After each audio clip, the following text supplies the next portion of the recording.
Hi, it's Lauren here, sexologist at Sexosophy, helping women to achieve their own authentic sexuality through talk sessions and somatic sessions in Brisbane. Today, I really want to talk to men about female sexuality. So, I've titled this one, What I Want Men to Know About Female Sexuality. So, I'm going to get straight to the point, and I want you to know that with the women I see in my practice, they are choosing to be in relationships with absolutely beautiful, grounded men who are very patient and very loving. They understand that their woman might have become closed off or contracted for a while, but that underneath there's a sex goddess. It's just that the sex goddess is in hiding. And that's usually where I meet the woman. And we start to work on ways that she can feel more embodied and present and satisfied when it comes to sex with her male partner. So let's start with the first thing that I want men to know about sex. Men, be really cautious about approaching a woman's body the way that you like your body to be approached. Sometimes as humans, what we do is we think if we like something, then the other person that we're in a relationship must like it too. We really need to highlight the beauty of our differences as well as our similarities. And women tend to get pretty frustrated when there isn't alignment between the context that she's in and sexual touch happening. So, prime example that I hear a lot of the time in my practice. Women are in a very non-sexual situation. They're doing caretaking for the children. They may be in the kitchen. They may be getting ready to go to something that's really important like work or an event. And men, you get excited to see them or you get excited about touching them, just like a little puppy dog. And sometimes what you do is you go up and you grab a woman on her breasts or her ass or around her tummy, and for her this just can feel irksome. It's not to say that that touch isn't always wanted, but for the most part you can block out your external surrounds and be very focused and honed in when you want something, especially when there's arousal in your body. But for women, even when there's arousal in our body, we're still pretty conscious of our external surrounds, our context or our environment. So really, really try, unless she meets that spontaneous grabbing of her breasts or her ass with lots of glee and joy and happiness and she squeezes you back. If she's seeming grumpy or shitty about it, it usually means that the timing was a bit off. So be really careful about grabbing her out of the blue if she's giving you lots of messages that isn't what she responds well to. The second thing I want men to know about sex is that we're not as attached to our orgasm as you are. From a young age, generally, men have simultaneously paired orgasm and ejaculation together. These are two separate processes in the body.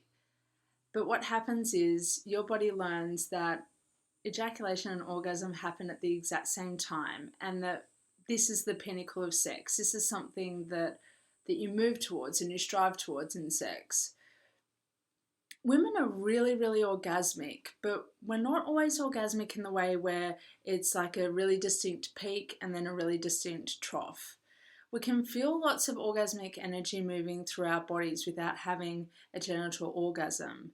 And dare I say, sometimes that can be more satisfying than having a genital orgasm that seems quantifiable or something that you strive for. When women come to me, for the most part, they're pretty fed up with being pressured to orgasm during sex. If not every time, then most times. What's going on in that dynamic is the male in the relationship is asking or requesting that she have an orgasm.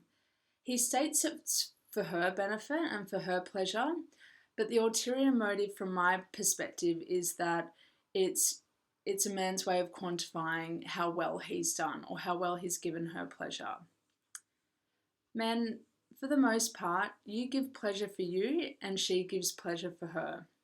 Okay, you're two separate individuals coming together, giving each other pleasure. But only people who are truly comfortable with themselves will be able to go deeper in that pleasure. Whoever places their pleasure, the responsibility of their pleasure onto someone else isn't really embodied and isn't really going deep during sex. All right, the attention's going outward. So I just want you to know, if she'll orgasm, if she wants to orgasm, she will orgasm. She'll follow her body's lead. The more you pressure her to orgasm, the more she's going to retreat and the less likely it is that she will orgasm.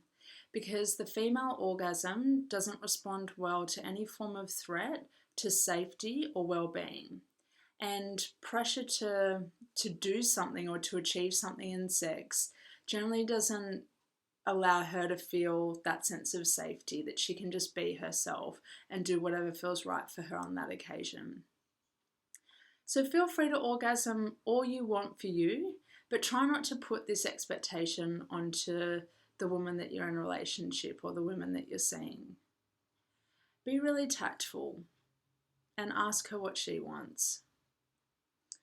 The third thing I want men to know about female sexuality is to be really mindful of the environment in which you have sex. Going back to what I was saying in the first point about men being able to hone in on what they want and women still being conscious of their environment, when it comes to the space that you have sex in, make sure that you can both collaborate to make it optimal for her to really down-regulate in, for her to sort of ease into that space and actively attempt to leave behind any sense of roles or responsibilities that she's taken on in her world. Women, for the most part, tend to have more breaks on their sexuality. And by that I mean we tend to be so good at multitasking and being dynamic and fulfilling multiple roles in our life that we can load our plates up until they're beyond full.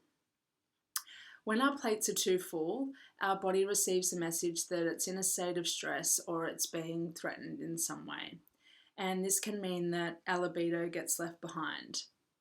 Because really what women are doing with their libido is they're putting it into everything that's important to them in their lives, everything that they want to invest in or everything they want to see grow, whether it be their children or their business or them being part of an association.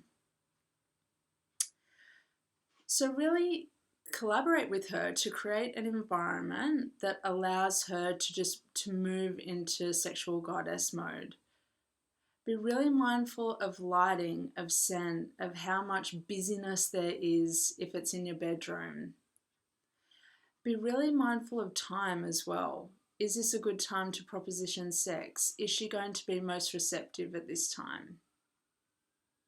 Because we're all different, and when women are in a sexual situation but something is sapping their attention, whether it be something that happened earlier that day with one of their closest girlfriends or the fact that their feet are freezing and they can't take their mind off of it, we need to go into gentle problem-solving mode before she can really open herself up and move into a more transcendental sexual experience.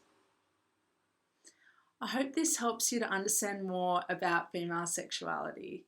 Stay posted on my blog at www.sexosophy.com.au and please let your female partners know that I'm here for them and that I've got so much to share when it comes to navigating the world of relationship harmony and making sex more exciting, more interesting, something that you really want to come back to again and again and again. That's it for me for now. XO.